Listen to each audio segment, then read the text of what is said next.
마태복음 17장 1절로 13절의 말씀 통독하겠습니다. 엿새 후에 예수께서 베드로와 야고보와 그 형제 요한을 데리시고 따로 높은 산에 올라가셨더니 그들 앞에서 변형되사 그 해의 얼굴이 해같이 빛나며 그 옷이 빛과 같이 휘어졌더라. 그때의 모세와 엘리야가 예수와 더불어 말하는 것이 그들에게 보이거늘 베드로가 예수께 여쭈어 이르되 주여 우리가 여기 있는 곳이었사오니 만일 주께서 원하시면 내가 여기서 조막 셋을 짓되 하나는 주님을 위하여 하나는 모세를 위하여 하나는 엘리야를 위하여 하리이다. 말할 때에 호련히 빛난 구름이 그들을 덮으며 구름 속에서 소리가 나서 이르되 이는 내 사랑하는 아들이요 내 기뻐하는 자니 너희는 그의 말을 들으라 하시는지라. 저들이 듣고 심히 엎드려 심히 두려워하니 예수께서 나와 그들에게 손을 대시며 이르시되 일어나라 두려워하지 말라 하시니 저들의 눈을 들어보매 오직 예수 외에는 아무도 보이지 아니하더라. 그들이 산에서 내려올 때에 예수께서 명하여 이르시되 인자가 죽은 자 가운데서 살아나기 전에는 본 것을 아무에게도 이루지 말라 하시니 저들이 물어 이르되 그러면 어찌하여 서기관들이 엘리야가 먼저 와야 하리라 하나이까. 예수께서 답하여 이르시되 엘리야가 과연 먼저 와서 모든 일을 회복하리라. 내가 너희에게 말하노니 엘리야가 이미 왔을 때 사람들이 알지 못하고 임으로 대우하였도다. 인자도 이와 같이 그들에게 고난을 받으리라 하시니 그 제자들이 예수께서 말씀하신 것이 세례 요한인 줄을 깨달으니라. 아멘.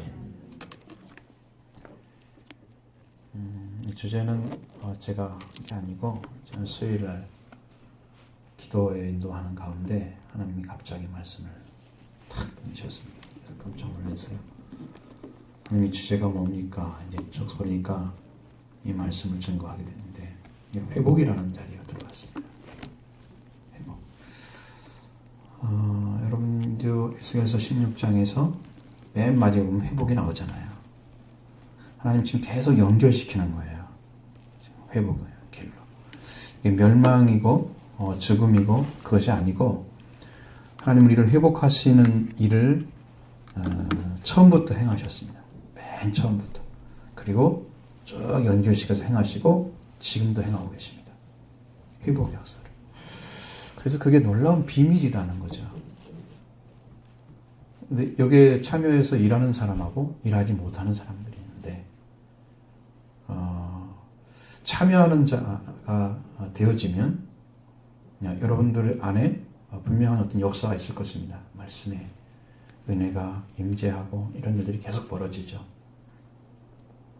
그래서 그런 일들로 되어가는 역사가 계속 반복되는 거예요. 여러분 회복이라는 것은 사람이 할 수 있는 것이 아닙니다. 사람은 못해요.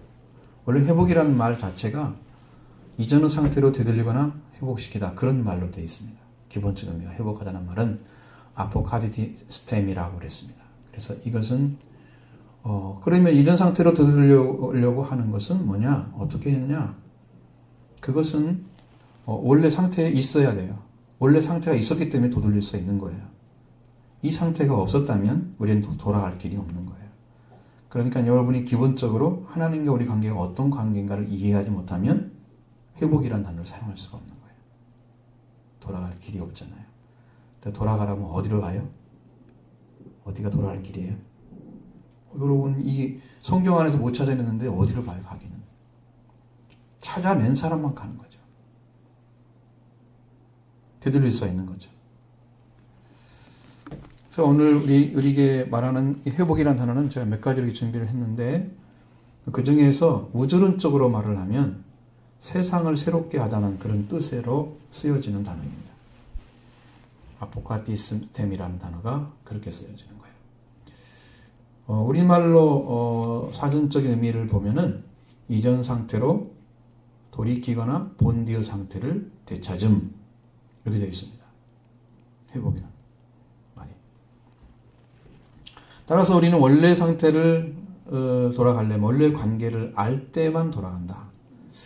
그럼 돌아가려면 지금 비틀어진 상태가 어떻게 지금 어긋나 있는지를 알아야 되죠. 그래서 이걸 제자리로 돌이켜 놓으려고 하면 그것을 돌이킬 수 있는 능력과 권세와 지혜가 있어야 돼요. 사람에겐 그게 없기 때문에 돌아갈 수가 없어요. 그러면 돌아간다면 어떻게 돌아간 후에도 회복을 이뤘으면 그 다음에 또 완전한 능력과 권세가 그 안에 있어야만이 그걸 지켜가는 거예요. 그 은혜를 받은 사람들이 신앙을 지켜가는 것이 엄청 힘들어요. 왜냐하면 그런 은혜와 능력을 그 자리를 좀 찾고 있어야 되는데 어떤 일에 어떤 생각에 어떤 사고에 어떤 환경에 밀려가지고 그걸 잃어버린단 말이에요. 그 자리를 절대 잃어버리면 안 돼요. 그걸 잃어버리는 것은 상급을 잃어버리는 것과 똑같은 거예요. 그래도 잃어버리면 안 되는데 그걸 잃어버리는. 그것 때문에 힘들어요. 그래서 하나님이 함께 해주시지 않으면 이것이 지켜지지가 않는 거예요. 돌아와서도. 그래서 이것은 회복이라는 것은 사람이 할 수 있는 일이 아니다는 것입니다. 사람이 원래 상태로 돌아갈 수 있었다면 이미 다 했겠죠. 그것은 꿈일 뿐입니다. 그렇게 했으면 좋겠다는 거죠. 그것이 가능했다면 하나님이 될 것임 사람이. 하나님의 권세와 능력과 지혜는 필요하지 않습니다. 그런데 안 이루어졌습니다. 안 이루어지는 거예요. 그래서 성경에서 회복이라는 단어를 사용하지 않습니다. 많이. 왜? 그것이 그렇게 쉬운 말이 아니거든요.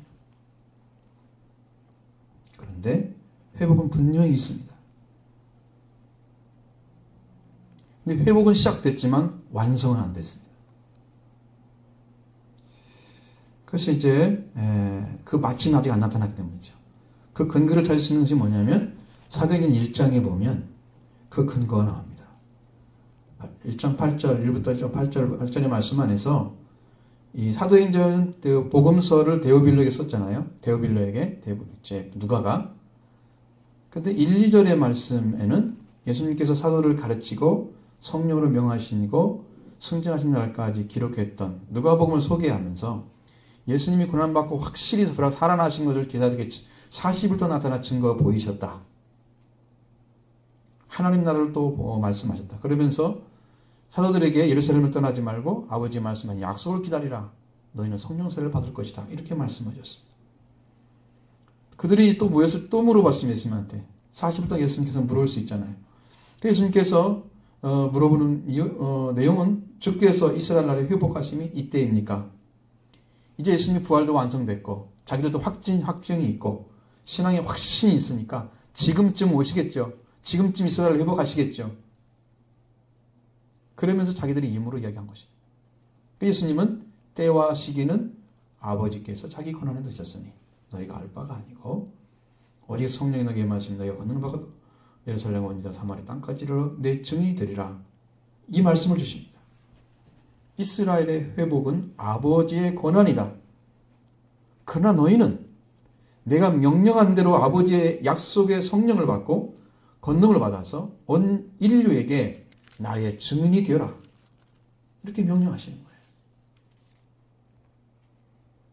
제자들은 이스라엘의 회복의 역사가 일어날 시점을 찾고 있었습니다. 그러나 예수님은 때와 기한은 라는 말을 사용해서 자신들의 생각과 하나님의 권한에 대해서 분명하게 선을 그으십니다. 이 때라는 말은요, 지속적인 시간을 말하는 거예요. 때라는 말은. 어느 시작부터 시작이 아직 쭉 흘러가고 있는 시간이잖아요. 기한이란 말은 정해진 시간의 지속을 의미하는 거예요. 그러니까 어느 때는 정해져 있는데 이 때를 지금 모르잖아요. 그러면 그것이 어디서부터 시작해서 언제 끝날지 몰라. 지속적인 시간 가운데서 정해진 시간이 언제인지 모른다. 그것은 권한은 아버지께 있다는 거예요. 그 회복의 그 시간. 이스라엘의 회복의 지속적인 시간과 정해진 시간은 아버지의 권한에 드셨다. 이 회복은 나라의 회복도 이스라엘 회복이 그렇게 간단한 게 아니고 이스라엘의 회복은 인류의 회복과 맞붙어 있습니다. 그러니까 그게 간단한 얘기가 아닙니다. 이스라엘이 다 회복이 되면 이 땅에 예수님의 마지막 때가 올 것입니다. 예수님이 임재할 거예요. 그 회복은 아직도 멀었어요. 그러나 회복을 준비하는 사람들은 엄청나게 많습니다. 그 길을 걸어가는 사람들. 그럼 언제부터 회복의 역사가 시작됐는가? 성경은 굉장히 말이죠. 우리가 오늘 하고자 하는 것들은 율법의 대표인 모세, 그리고 선지자 대표인 엘리야에 관한 것입니다. 이게 전체는 아닙니다. 회복은 언제 시작됐는가? 이스라엘 민족을 통해 시작됐습니다. 자, 다 했지만 하나님께서 하나님께 나오도록 길을 열어주신 것들이 많이 있지만, 사실은 이스라엘 민족이 하나님께 관계에 돌아와서 인류를 구원하는 길로, 회복하는 길로 나아가게 만드신 것이 시작입니다. 그 이전에는 가인과 아벨처럼 제사를 통해 하나님께 회복하는 길을 열어주셨어요. 하나님께 하는 길을. 하나님께 돌아오는 길을 열어놓았습니다. 자기의 생명값을 치른 자는 하나님께 돌아오게 되고, 자기의 생명값을 치르지 않으면 하나님께 돌아가지 못합니다. 이게 정확하게 나와 있어요. 그 다음에는 자신의 자리를 찾은 아브라함을 통해서 시작하십니다. 그것이 이스라엘 민족이에요. 아브라함도 역시 자신의 생명 같은 아들을 드리면서 번제로 드리는 그 자기 생명 드린 것 같은 그에서 경외하심을 통해서 회복이 이루어졌습니다. 아브라함은 완전한 멜기세덱의 반차를 따른 제사장으로 완전한 생명을 얻은 자로 들어간 거예요. 죽음이 없는 생명을 얻은 자 됐습니다. 그래서 네 후손을 통해서 천한 만민이 복을 받으리라. 아브라함의 후손은 아브라함과 다윗은 예수 그리스도의 세계라. 끝은 누굽니까? 그리스도죠. 아브라함의 후손의 끝은 누구다? 그리스도. 거기에는 이삭을 얘기하는 것 같지만 하나님의 예정은 그리스도입니다. 그리스도입니다. 그게 끝이에요. 그래서 온 인류가 받는 생명을 탄생시킬 것을 아브라함을 통해서 약속해 놓으신 거예요. 자, 이스라엘이 출애굽을 합니다. 그리고 가나안 땅에서 완전한 권위를 입혀주는 거죠. 그것이 왕적인 권위다. 왕권을 주는 것입니다. 인류를 다스리는 왕이 되도록 이스라엘 민족을 회복시켜 세워놓으셨습니다. 하나님께서. 근데 타락이 됐습니다. 그 타락으로 말미암아 이제 분열이 일어나죠. 여로보암, 르호보암을 통해서 북이스라엘과 남유다가 나눠지잖아요. 그것도 이제 북이스라엘은 완전히 580년에 아시리아가 망해서 거기 있는 사람들을 아시리아에 이제 이스라엘 사람들을, 북이스라엘 사람들을, 그리고 거기에 있는 아시리아 사람들을, 아시리아가 많은 나라를 정복했기 때문에 그들의 포로들을 이스라엘 땅에 막 이렇게 섞어가지고 그들은 다 혼혈적이 됐습니다. 그래서 돌아올 수가 없는 거예요. 이스라엘 민족으로 들어올 수가 없는 거예요. 빗줄이. 그 빗줄은 거기서 거의 버림받은 존재처럼 되고 말았습니다. 남유다 사람들이 바벨론 포로 끝나고 돌아와서 수르바벨 성전을 짓습니다. 그런데 그때 하나님을 예배하는 자들이었던 이스라엘 사람들, 그 중에서도 북이스라엘에 속했던 사람들이 찾아와서 우리도 함께 성전을 짓자. 에스라서를 읽어보니까 깜짝 놀란 것은 우리의 대적이라고 써 있습니다. 그들을 향해서. 성경이 반대하고 있습니다. 혼혈적이 되어버린 그들은 버림받은 족속처럼 그렇게 취급해놨습니다. 우리의 대적이 와서 우리에게 성전을 같이 하지 못하겠다. 그러니까 그들이 많은 사람을 동원해서 성전을 짓지 못하도록 엄청난 방해를 합니다. 결국은 지었지만, 고레스 칙령을 통해서 지었지만, 그렇게 해서 이스라엘 민족은, 북이스라엘은 사라져버리죠. 역사 밖에 있는 나라처럼 되어버렸습니다.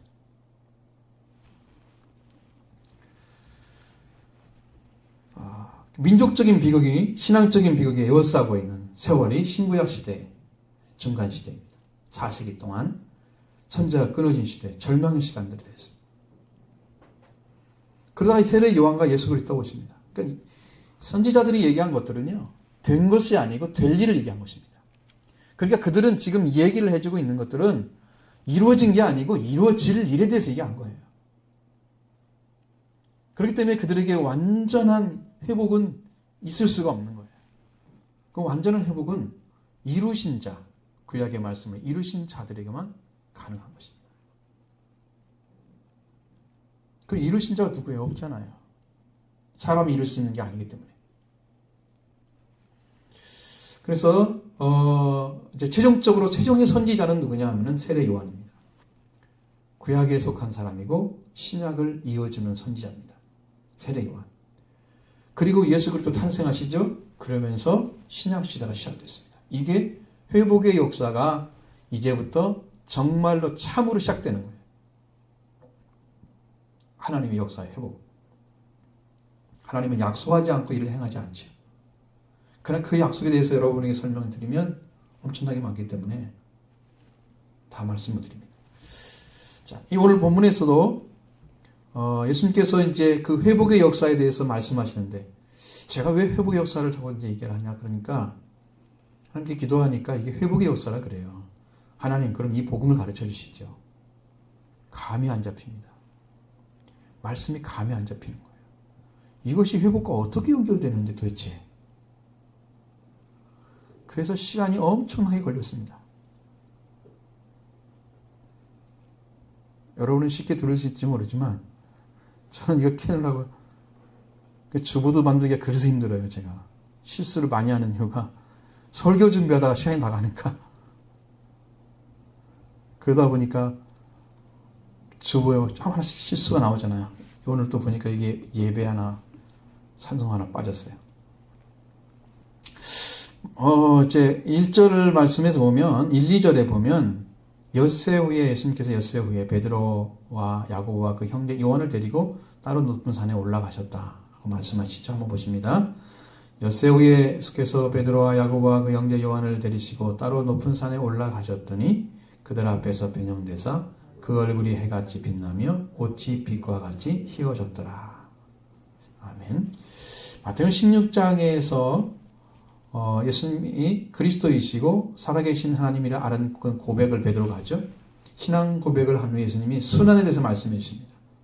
그리고 앞으로 오게 될 심판에 대해서 말씀하십니다. 예수님이 이제 그 얘기를 하는데 거기에서 맨 마지막에 나와 있는 말씀 안에 여기 서 있는 사람 중에 죽기 전에 인자가 그 왕권을 가지고 오는 것을 보는 자들도 있느니라. 이렇게 말씀하시고 난 다음에 엿새 후에 이런 말입니다. 이게 연결이 되는 거예요. 이 구절이 굉장히 중요한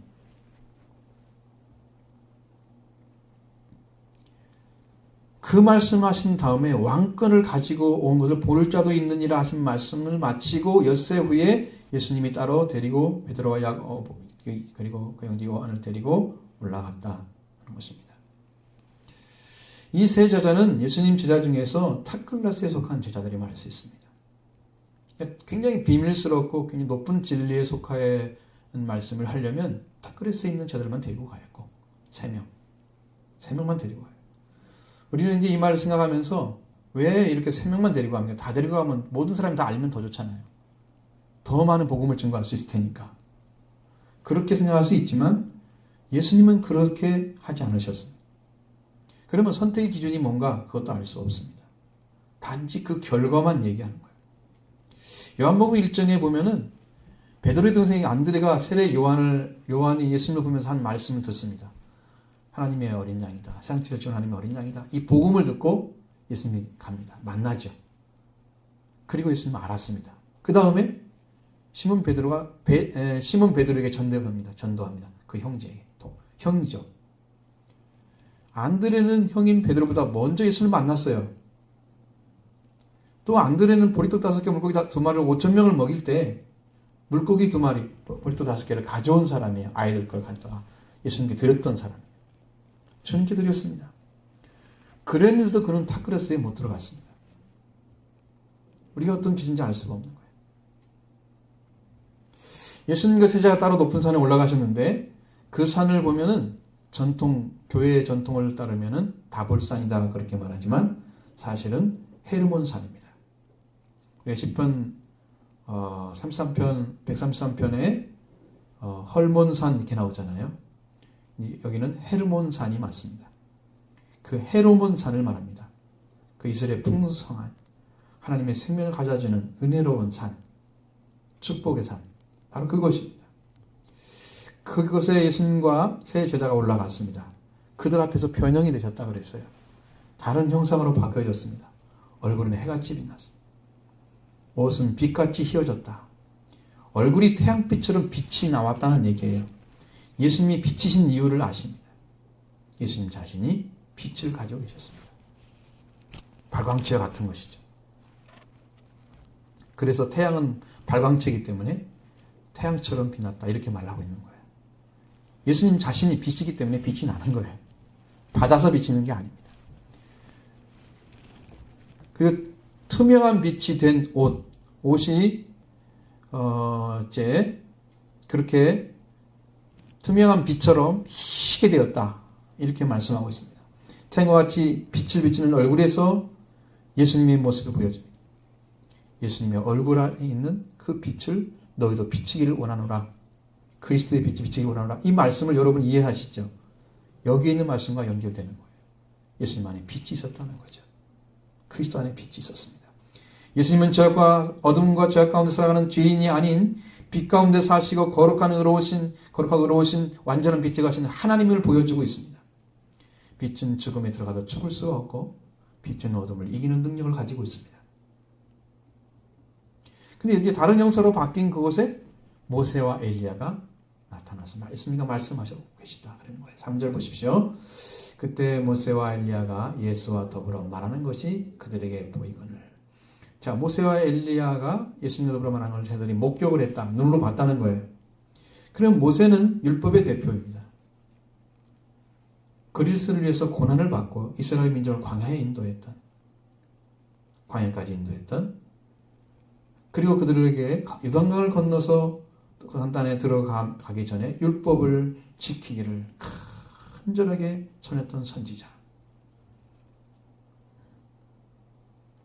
바로 모세입니다. 신명기 18장 15절에 내 하나님 여호와께서 너희 가운데 내 형제 중에 너를 위하여 나와 같은 선지자 하나를 일으키시리니 너희는 그의 말을 들을지니라. 바로 모세가 말씀하셨던 나와 같은 너희 형제 중에 너를 위하여 나와 같은 선지자 하나. 그 나와 같은 선지자가 바로 예수님이 말씀하시는 거예요. 모세와 같은. 모세는 말씀을 받은 자지만 예수님은 말씀을 완성시킨 자입니다. 예수님께서 율법과 선지자 예언을 완전하게 하러 세상에 오셨다. 말씀하시죠. 히브리서 3장 3절에 보면 그는 모세보다 더욱 영광받을 만한 것이 마치 집 지은 자가 그 집보다 존귀함 같으니라. 자, 율법을 가지고 있어요. 그러나 율법을 가진 게 아니라 율법을 주신 분, 율법을 완전하게 하신 분, 그분이 더 영광받을 만한 그 자리에 있는 거죠. 모세보다 높은 자리에. 자, 모세는 율법을 받았지만 그 주신 분은 하나님이시고 그것을 완성시킨 분은 예수 그리스도입니다. 그러나 이 땅에 보내심을 받은 예수님은 모세가 내 형제 중에 너를 위하여 나와 같은 선지자를 일으키니 너희는 그의 말을 들을지니라 하신 바로 그분이다. 예수 그리스도입니다. 마태복음 5장 17절에 예수님 내가 율법과 선지자를 폐하러 온 줄로 생각하지 말라. 완전하게 와려 오신 거다. 가르쳐 주셨습니다. 엘리야는 이스라엘 백성들이 하나님께 돌아오는 길을 갈멜산 제단을 통해서 열어놓은 사람입니다. 열왕기상 18장 30절 19절에 그 말씀이 자세히 기록되어 있는데 여러분 그 말씀을 다 들을 수는 없고 거기에 보면 아세라 선지자와 바알 선지자 자리가 끝났지요. 아무런 응답이 없었습니다. 그래서 엘리야가 이제 잔을 쌓기 시작했습니다. 이스라엘 백성을 향해서 엘리야가 내게로 가까이 오라 이렇게 합니다. 그리고 12돌을 놓습니다. 이스라엘 백성을 상징하는 거죠. 그 여호와 이름을 의지해서 그 돌로 제단을 쌓고 제단을 뒤에 도랑을 만들고 나무를 벌려 놓습니다. 그리고 송아지를 잡아가지고 각을 떠서 번제단을 만드는 거예요. 통 넷에 물을 채우다가 번제물, 기름 신학교에 가서 물을 갖다 퍼 올려야 돼요. 엄청나게 힘들겠죠. 그걸 갖다 부으라 부었습니다. 또 갖다 부으라 또 부었습니다. 세 번째 부으라 부었습니다. 그때서 물이 가득 찼습니다. 그리고 하나님께 나가서 이야기합니다. 그때 나가는 시간이 저녁 소재 드리는 시간이었다. 이건 아주 특별한 의미를 담아두는 것 같은데 제가 거기서 말씀 안 드리겠습니다. 아브라함과 이삭과 이스라엘의 하나님 여호와여, 주께서 이스라엘 중에 하나님이신 것과 내가 주의 종인 것을 내가 주의 말씀대로 내가 주의 종인 것 주의 말씀대로 이 모든 것을 행하는 것을 오늘 알게 하옵소서. 여호와여 내게 응답하소서. 내게 응답하소서. 이 백성에게 주 여호와 하나님이십니까? 주는 그들의 마음을 되돌이키심을 알게 하옵소서. 이렇게 간절한 기도를 합니다. 그때에 여호와의 불이 내려와서 번제물과 나무와 돌과 흙을 태우고 도랑에 물을 핥았다 이렇게 나와 있습니다. 여러분 흙도 태워졌어요. 물도 핥았다 싹 없어졌습니다. 모든 백성이 엎드려서 말합니다. 여호와 그는 하나님이시로다. 여호와 그는 하나님이시로다. 이걸 통해서 무엇을 말씀하고 있는가? 엘리야가 지난 시간에 드렸던 번제단, 하나님과 백성과의 회복을 위해 드린 제단이었다는 거예요. 그게 회개의 제단을 말하고 있는 거예요.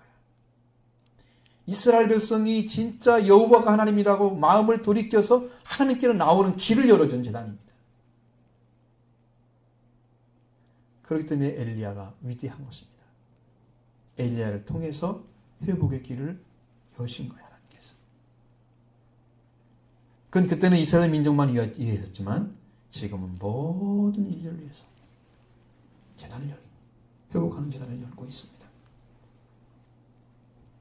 이렇게 하나님께 돌아오는 이스라엘 백성들이 회복하는 길을 엘리야를 통해서 사용하시고 이러한 역사를 예수 그리스도께서 완성하십니다.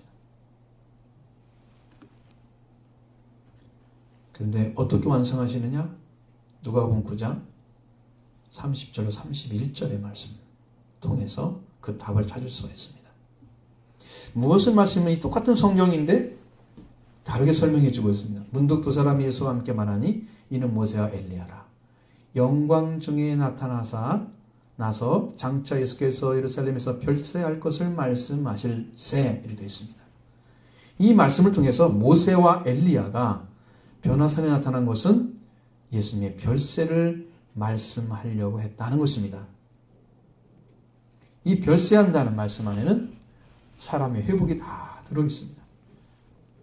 만물의 회복, 그 완전한 회복이 예수님 통해서 시작된 것입니다. 첫 번째로 예수님의 죽으심은 율법을 완성시키는 거예요.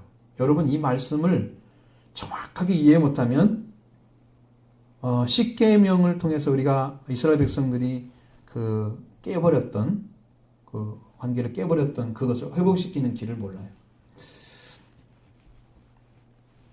어저께도 말씀 나눴을 때 목사님과 말씀 나눴을 때 하나님께서 이 내재를 사였느라 그러면서 양푼을 가지고 와서 자기의 피를 뿌려줬다는 걸 말씀하시는 거예요. 제가 지금 여기 하는 것과 똑같습니다. 이 말씀은 똑같아요. 정말 이해를 못하면 우리는 십계명을 지킬 수가 없어요. 이것이 지금 지난주에 말씀드린 것과 연결되어 있습니다. 출애굽기 24장 6절로 8절에 보면 소를 가지고 모세가 청년들에게 화목제 번제를 드리게 하죠. 그 다음에 그 피를 가져옵니다. 그리고 피를 절반을 양푼에 담아서 뿌립니다. 제단에 뿌리죠. 그리고 반은 이스라엘 민족에 뿌리는데 어떻게 뿌리느냐? 모세가 첫 번째 와가지고 너희가 이 말씀을 지키느냐 물었을 때 답했죠. 모세가 다시 기록을 했다고 썼으면 문서로 기록한 거예요. 그래가지고 그날 아침에 또 물어봤습니다. 이 번제 드리고 화목제 드리게 한 다음. 그랬더니 우리가 여호와의 말씀을 지키겠나이다 대답을 했을 때 그때 양푼에 있는 피를 언약의 피를 제단에 뿌리는 거예요. 사람들에게 뿌리는 거예요. 그러니까 이것은 하나님께 뿌린 피를 사람에게 뿌린 것입니다. 피를 뿌리는 것은 거룩하게 하는 성별을 의미하는 속죄를 의미하는 거예요. 이것을 갖다 성경에는 피 언약이 다 되어 있습니다. 예수님이 이 피 언약을 지키기 위해서 죽으셨습니다. 피 언약을 했는데 이스라엘 백성들이 이 십계명과 주신 말씀들을 지키지 않고 어겼습니다. 그래서 그 언약을 깨트려 버렸어요. 깨진 것입니다. 그들은 바벨론 포로가 됐습니다. 그걸 깨트렸기 때문에 다시 돌아오기 위해서는 황소의 피도 아니고 염소의 피도 아니고 어린 양의 보배로운 피로 다시 언약을 맺었습니다. 이스라엘 백성들이 피로 맺었던 것을 깨뜨린 것을 다시 회복시키는 거예요. 속량해 주시는 거예요. 그리고 오늘날 예수님의 피는 하나님의 말씀 주신 절대 고난, 진리의 말씀을 깨뜨린 그 죄에 대한 회복을 위해서 예수님이 피를 흘리시는 거예요. 그래서 피 언약, 새 언약이라고 말씀하시는 거예요. 새 언약. 피로 맺은 새 언약을 이루어주신 거예요. 제가 그걸 확인할 수 있어서 확실하게 경험을 하시고 저는 하나님께 가르쳐 주십니다. 그래서 이스라엘 백성이 하나님께 돌아오게 하는 거예요. 그래서 십계명이 다시 살아나는 거예요.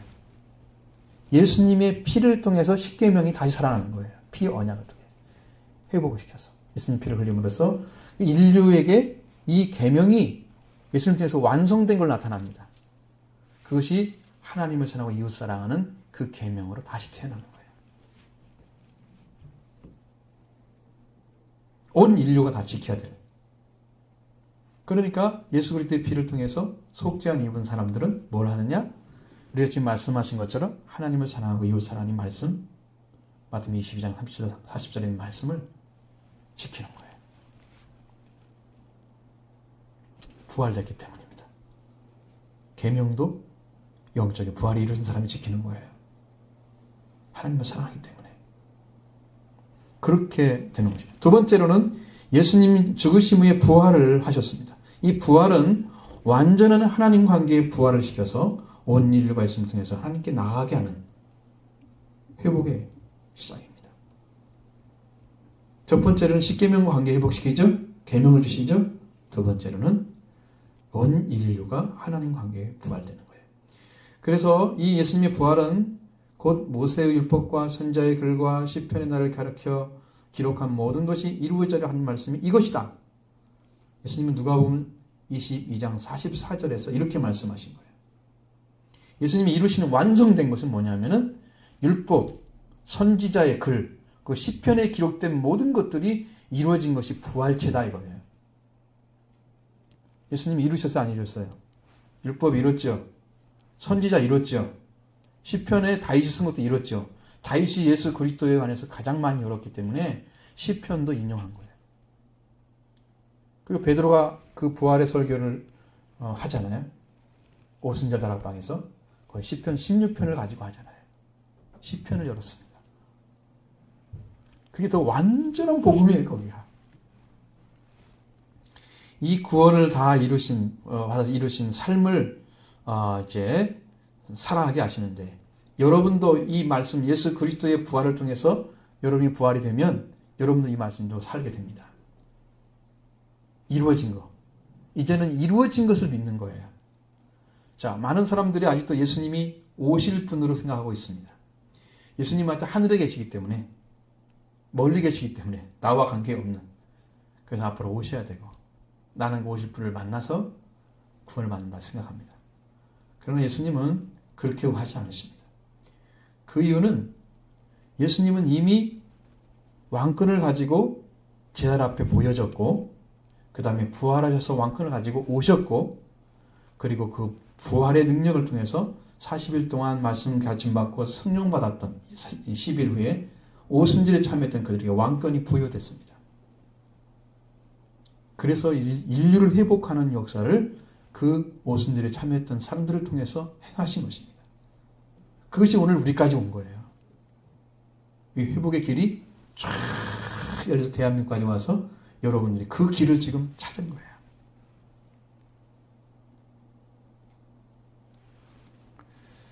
자, 그래서 예수님이 제자들과 이렇게 40일 동안 얘기하시고, 그 다음에 10일 동안 기도한 다음 50일째 되는 날 올라가셨습니다. 50일째. 그때 성령이 임하시고, 그러니까 내가 가면 그를 보내리니 그랬잖아요. 예수님이 승천하시면서 성령이 임하신 거예요. 보혜사가 바뀐 거예요. 그렇죠? 이렇게 해서 예수님이 승천하시죠. 승천했단 말은 뭘 얘기하느냐 하면 완전한 사랑을 얘기하는 겁니다. 사랑을 완성시킨 분만이 하늘로 올라갑니다. 사랑이 없는 자, 회복하지 못한 사람은 하늘에 못 들어갑니다. 엘리야의 승천이 왜 중요하냐? 엘리야가 승천했잖아요. 여러분 성경을 다 읽으시면 그것은 엘리야는 사랑을 완성시킨 거예요. 하나님의 사랑을 백성에게 전하고 백성들은 하나님께 돌아가게 하는 이 회복의 은혜를 이룬 거예요. 그래서 우리도 엘리야의 겉옷을 받아 입어야 사랑이 회복되어져야 우리도 승천하게 되는 거예요. 하늘에 올라갈 수가 있는 거예요. 이 회복을 이룬 사람만 하나님을 속한 자입니다. 엘리야의 제단은 완전한 사랑을 나타내신 제단입니다. 엘리야는 그 옷을 입었기 때문에, 사랑의 옷을 입었기 때문에 올라갔습니다. 그 옷을 던져줬잖아요. 엘리사가 입죠. 바로 우리가 엘리사가 돼야 됩니다. 예수님이 십자가의 단에서 현지를 구원하시는 완전한 사랑이 이루어지고 부활하셔서 승천하신 것입니다. 그 엘리야의 그것과 같은 의미가 가지고 있습니다. 이렇게 해서 예수님은 완전한 율법과 선지자를 이루신 분이시다. 이것이 뭘 통해서 이루어지느냐? 별세를 통해서 이루어지는 거예요. 그래서 누가복음 9장의 말씀이 정답인 것입니다. 세상을 떠나심으로써 완성되네요. 자, 4절을 보겠습니다. 베드로가 예수께 여쭈되 주여 우리가 여기 있는 것을 싸우니 만일 주께서 원하시면 내가 여기서 초막 셋을 짓되 하나는 주님을 위하여 하나는 모세를 위하여 하나는 엘리야를 위하여 하리이다.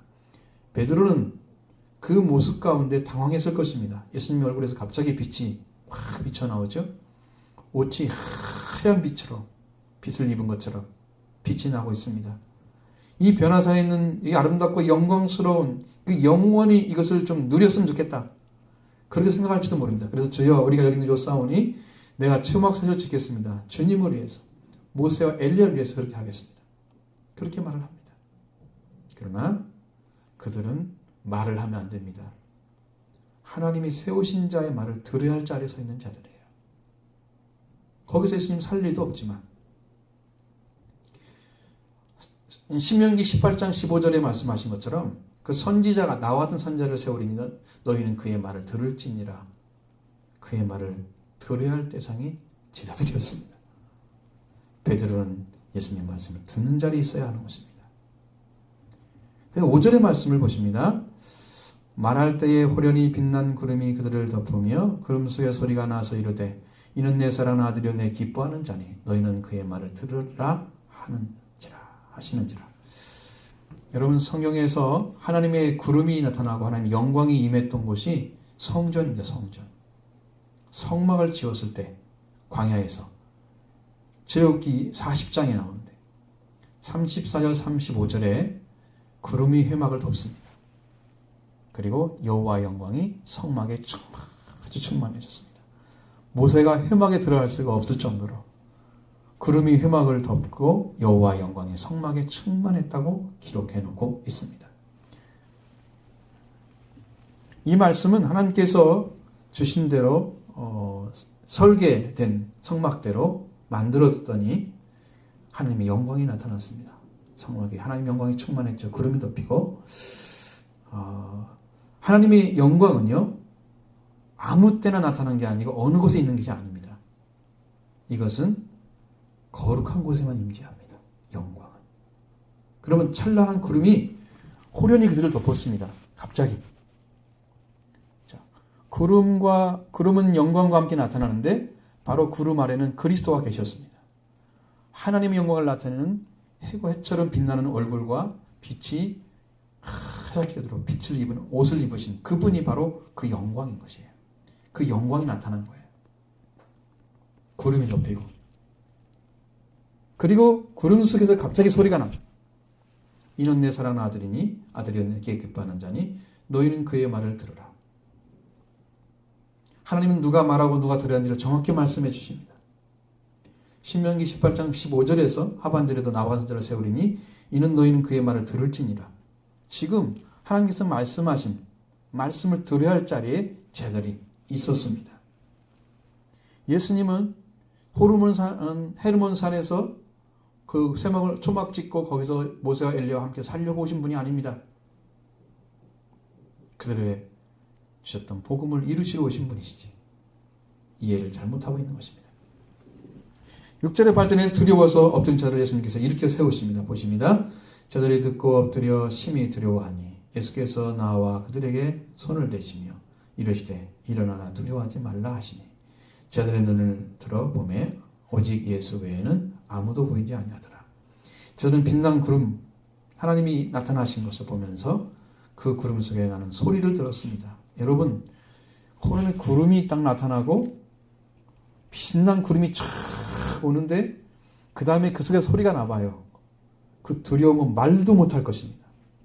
구름 보는 것만도 지금 두렵잖아요. 깜짝 놀라는 일이잖아요. 한 번도 보지 못했으니까. 근데 거기에 소리가 났어요. 그래서 그 구름 속에서 나는 그걸 보고 엎드렸습니다. 심히 두려워했다. 그렇습니다.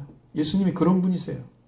우리가 두려워서 엎드릴 자지 예수님 앞에 감히 말할 자가 아니에요. 우리는 그의 말씀을 듣고 순종해야 할 자지.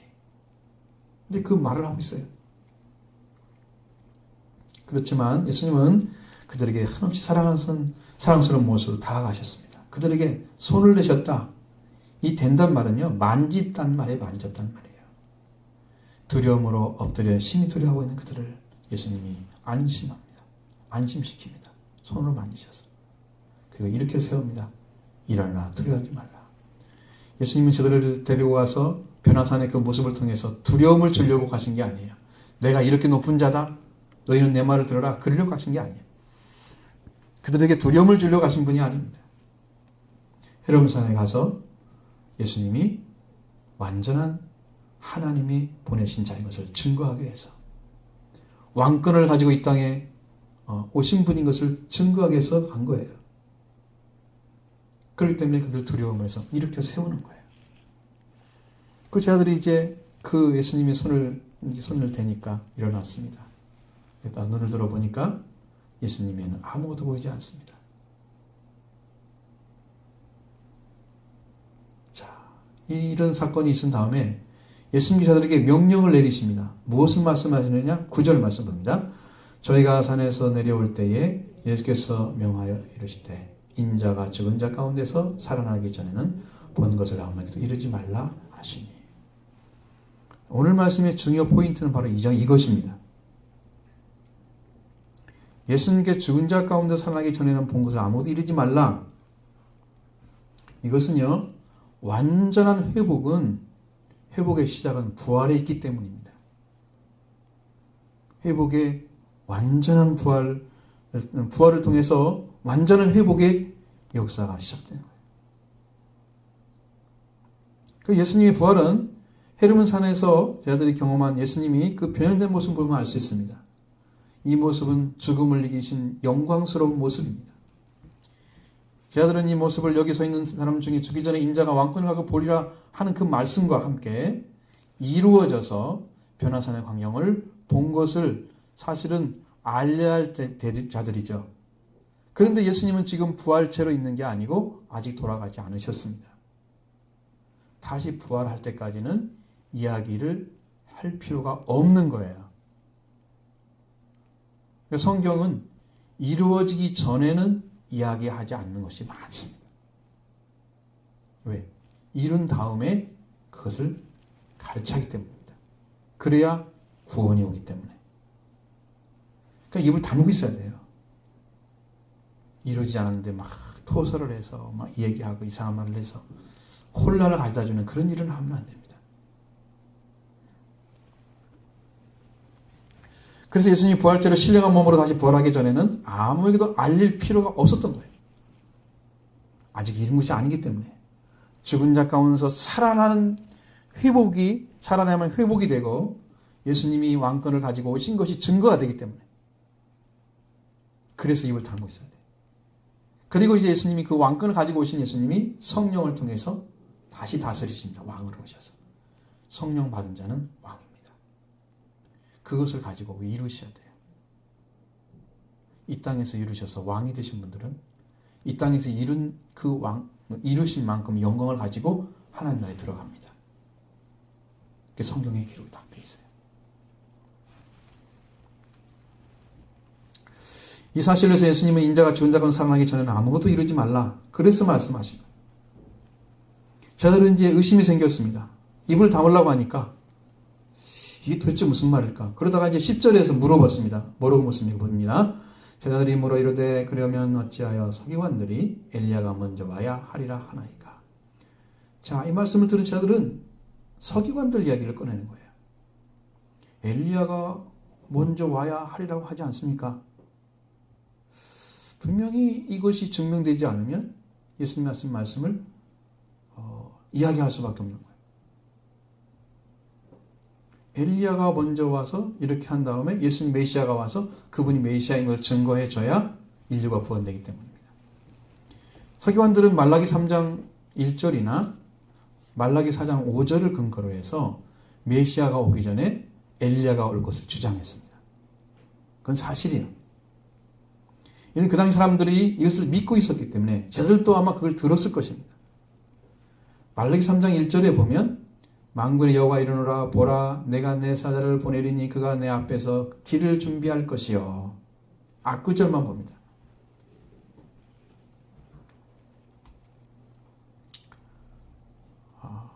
이 말씀은 하나님께서 하나님의 사자를 보내리니 그가 하나님 앞에서 그를 길을 준비할 것이다. 이렇게 말했습니다. 이 하나님이 곧 예수 그리스도를 말하는 거고 그 앞에서 길을 준비하는 자는 사자를 말하는 자는 세례 요한을 가리키는 겁니다. 아직 안 나왔어요. 그 뒤에 보면은 언약의 사자가 나옵니다. 그건 예수 그리스도를 가리킵니다. 말라기 4장 5절에 보면 보라 여호와의 크고 두려운 날이 이르기 전에 내가 선지자 엘리야를 너에게 보내리니 확실하게 증거해 줍니다. 여호와의 크고 두려운 날이 하나님의 심판하시는 날인데 그날이 어떤 역사를 이루어갈 것인가를 말하고 있는 거예요. 그런데 그러한 능력을 가지고 오신 분이 바로 세례 요한입니다. 실제로 와서 얼마나 두렵게 했는가 보십시오. 예루살렘의 각 지방에서 사람들이 요단강에서 세례를 주는 요한한테 나왔습니다. 자기를 자복하고 막 요한이 세례를 받았습니다.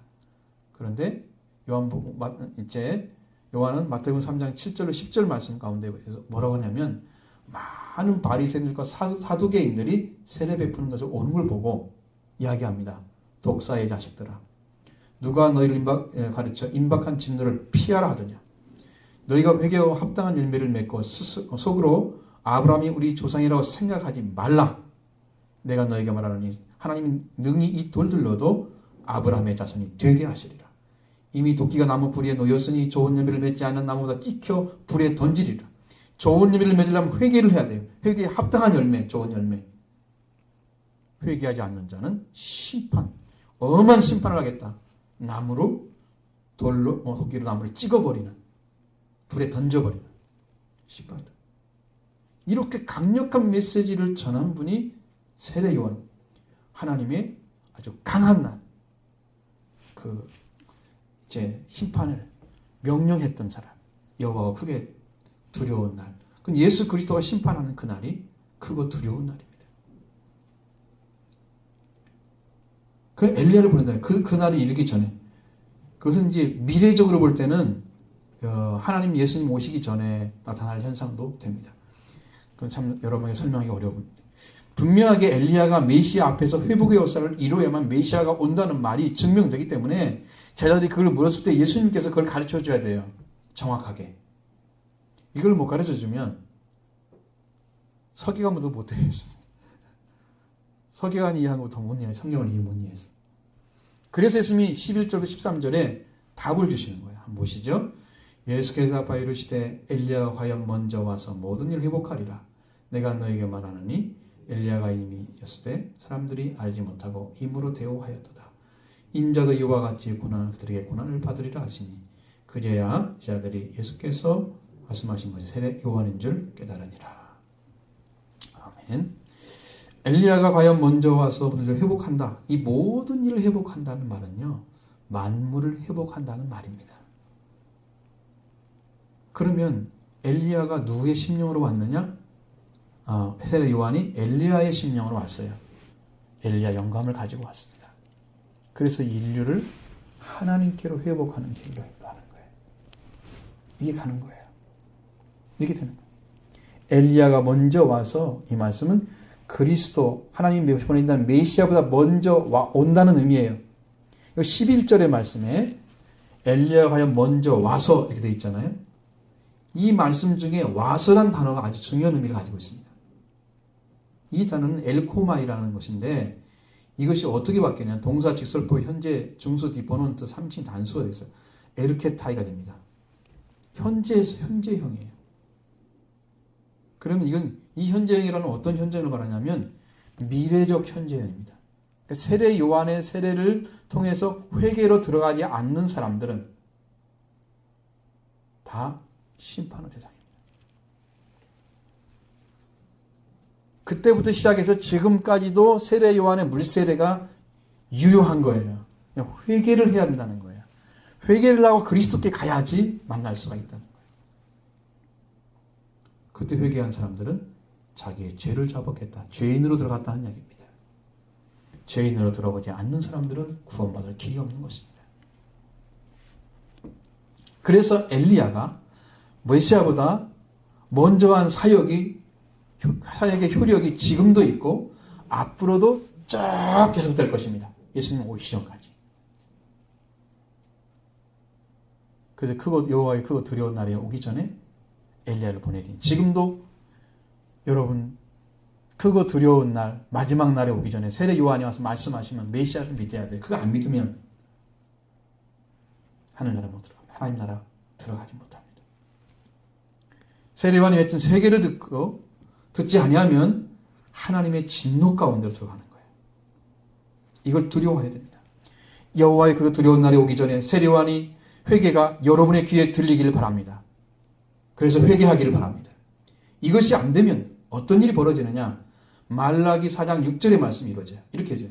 그가 아버지의 마음을 자녀에게 돌이키게 하고 자녀의 마음을 그들의 아버지에게 돌이키게 하리라. 돌이키지 아니하면 두렵건대 내가 저주로 그 땅을 칠까 하노라. 이 말씀이 임하기 때문입니다. 지금 말씀에서 말씀을 돌이키지 않고 아버지 마음을 자녀에게, 자녀 마음을 아버지에게로 돌아오는 이 회복의 역사 가운데 참여하지 않으면 하나님께서 저주로 땅을 칠 것입니다. 그때는 돌이킬 수가 없는 때가 온다는 거예요. 그때는 하나님의 회개를 외치는데 회개를 응답하지 않는 사람들, 간절하게 외치는데 그 말을 무시하는 사람들, 하나님의 저주로 땅을 쳐버리면 이제는 그때는 끝이 나는 거예요. 어떤 방식으로 끝이 납니다. 지금 우리가 필요한 것은 간절히 하나님을 찾아야 되고 회개하는 것입니다. 속히 돌아와야 됩니다. 그렇게 되지 않는 땅은 하나님께서 저주로 치실 것입니다. 이것이 마지막 때 들려주시는 하나님의 말씀인 거예요. 그러면서 이 세례 요한에 대한 설명을 또 해줍니다. 세례 요한이 어떤 걸 가지고 왔느냐? 누가복음 1장 16절로 17절에 이스라엘 자손들을 그들을 하나님께 곧 돌아오게 하겠다 말씀하십니다. 또 엘리야의 심령과 능력으로 주 앞에 먼저 와서, 분명히 말하죠. 주 앞에 먼저 와서 엘리야의 심령과 능력으로 주 앞에 왔어요. 그러니까 그는 돌이키는 회개의 사역을 지금 하러 온 거예요. 마음을 돌이켜서 하나가 되게 하는, 아버지 마음을 자식에게 거스르는 자를 의인의 슬기에 돌아오게 하는 거예요. 이 슬기란 말은요, 우리나라에서 슬기, 지혜로운 그것 말하는 게 아닙니다. 인식하다는 거예요. 의인이 인식하는 것처럼 인식하는 자리에 돌아오게 한다는 거예요. 의인이. 인지하다, 인식하다, 그런 뜻입니다. 슬기란 말은. 자, 이런 말씀과 같이 세례 요한이 사역을 행했는데 이 동시에 강력하게 회개를 외쳤습니다. 회개하지 아니하는 나무마다 도끼로 찍어 불에 던져지리라. 여러분, 당하는 것입니다. 이스라엘 자손 하나님께 많이 돌아오게 할 자, 바로 세례 요한이었습니다. 사가랴가 분향을 하죠. 그러면서 가브리엘 선사에게 들은 말씀이에요. 그러면 세례 요한은 엘리야의 심령과 능력으로 온 분이죠. 그렇기 때문에 여기 숨겨진 엘리야가 과연 먼저 오리라. 이분은 바로 세례 요한인 것을 알 수 있습니다. 뿐만 아니라 주를 위하여 세운 백성을 예배하는 일을 행할 것이다. 그래서 예루살렘과 유다에서 많은 사람들이 와서 요한에게 세례를 받았습니다. 회개를 한 거죠. 그리고 마지막으로 엘리야가 이미 왔지만 사람들이 알지 못하고 임으로 대우했다. 이렇게 말씀하십니다. 이 말이 너무 무겁습니다. 아픕니다. 왜 그러냐 하면은 이무르란 말이 무슨 뜻이냐면은 우리말처럼 말하지 않고 언어를 보면은 그들이 원하는 대로 이런 말입니다. 자, 이스라엘 백성들이 하나님이 보낸 자를 자기가 원하는 대로 생각하는 거예요. 임으로 원하는 대로 대우를 하는 거예요. 자기가 원하는 대로. 하나님이 명령하신 말씀 앞에 자기를 세우는 거예요. 거기 앞에. 그러니까 이것은 굉장한 대적이죠. 좀 무서운 대적입니다. 특히 사도인들과 바리새인들이 그렇게 했습니다. 지금 예수님이 하나님의 보내신 평강의 의의 왕 하나님의 아들로 오셨습니다. 이스라엘 백성들 그 중에서 특별히 이 사실을 인식하지 못하고 있었습니다. 알지 못하는 거예요, 예수님은. 그렇기 때문에 하나님이 보내신 자를 인식하지 못하는 자들, 이스라엘 백성들, 그들이 세례 요한을 하나님이 보내신 알지 못하고 세례 요한을 자기들 원하는 것, 원하는 대로 행한 것처럼 예수님도 믿지 않고 원하는 대로, 자기 원하는 대로 행할 것입니다. 그러니까 그런 자리에 서 있는 것은 고난인 것입니다. 예수님은 고난을 받을 수밖에 없는 거예요. 하나님이 보냈는데 보낸 것을 안 믿어주면서 대립하고 있는 그들은 멸망받을 수밖에 없지만 그것을 행하고 있는 예수 그리스도 세례 요한은 고난을 받을 수밖에 없는 거예요. 고통입니다. 그것이. 하나님을 알지 못하는 자들이, 하나님을 알려고 하지 않는 자들이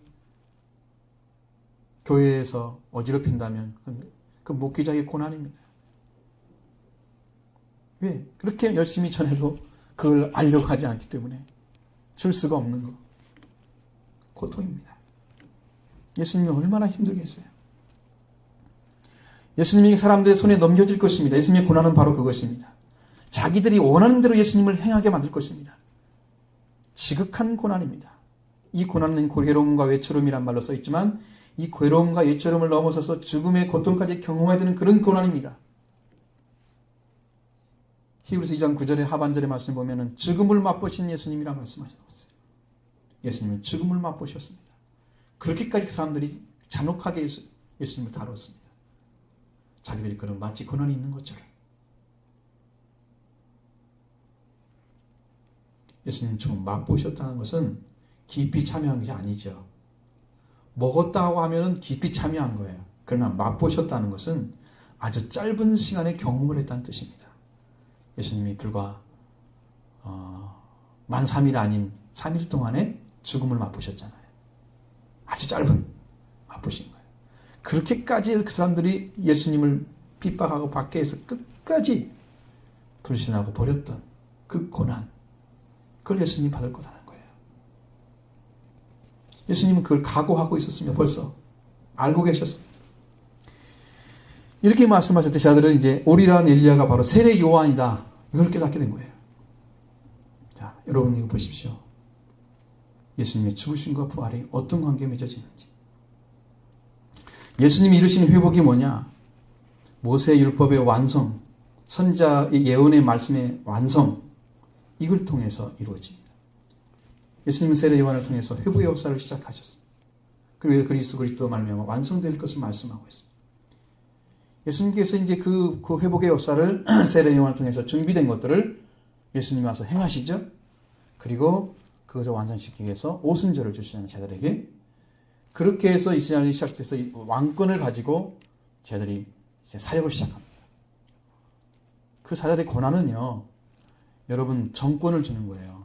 사도란 말 속에는 정권대사라는 뜻이 있어요. 대통령이 보내자는 사람을 사신을 보내면 왕처럼 영접해야죠. 대통령처럼 영접해야죠. 그래야 대우가 똑바로 되는 거예요.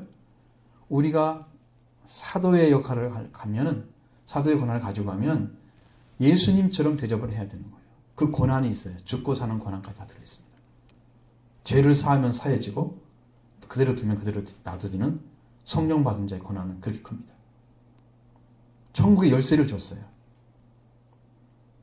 여러분, 이런 비밀들이 성경에 엄청나게 나와 있는데 여러분 그건 궁금하지 않으세요? 찾아야 될 것인데 다. 여러분이 알아야 할 것인데 다른 사람이 아니고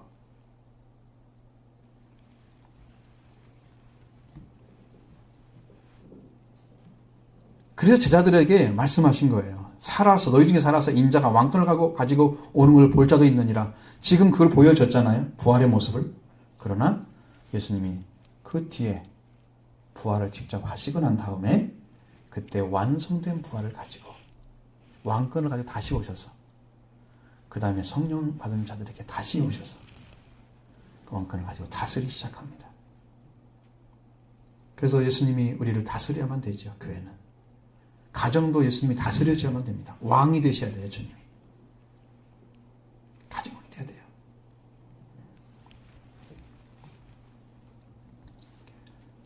피와 언약을 맺은 십계명을 지키게 되었던 이스라엘 백성들이 어김으로써 하나님으로부터 나왔던 그 타락의 관계를 예수님이 십자가의 보혈을 통해서 다시 회복시켜줍니다. 그 부활하셔서 온 인류를 회복하는 역사를 행하십니다. 마지막으로 우리를 주의 형제로 내 형제처럼 자신을 사랑하는 오순절 성령이 완전하게 회복되면 그 회복된 사람이 초막절에 들어가는 겁니다. 오순절 성령이 임재하셔서 그걸 통해서 형제 사랑이 완전하게 회복되면 여러분 그 열매가 초막절에 들어가요. 이건 추수예요. 추수. 여러분의 이런 회복이 있기를 바랍니다. 이스라엘 민족도 때와 기한을 하는 게 달린 거예요. 그것처럼 여러분 개개인의 신앙도 예수 그리스도 관계에서 성령을 받고 거기서부터 시작되는 거예요. 지금 6월절도 거치지 못했다면 빨리 회개하고 돌이켜서 요한의 세례부터 들어가시기 바랍니다. 주님, 나도 회개하기 원합니다. 회개의 영을 부으소서. 돌이키게 하는 영을 부어주셔야 됩니다. 하나님께서. 여러분이 그렇게 회개의 길을 걸어가시면 회복의 역사가 시작된 거예요. 회개만이 우리를 영생 얻는 길을 찾게 하는 거예요. 여러분 이런 가운데 다 들어가는 성도가 되기 바랍니다.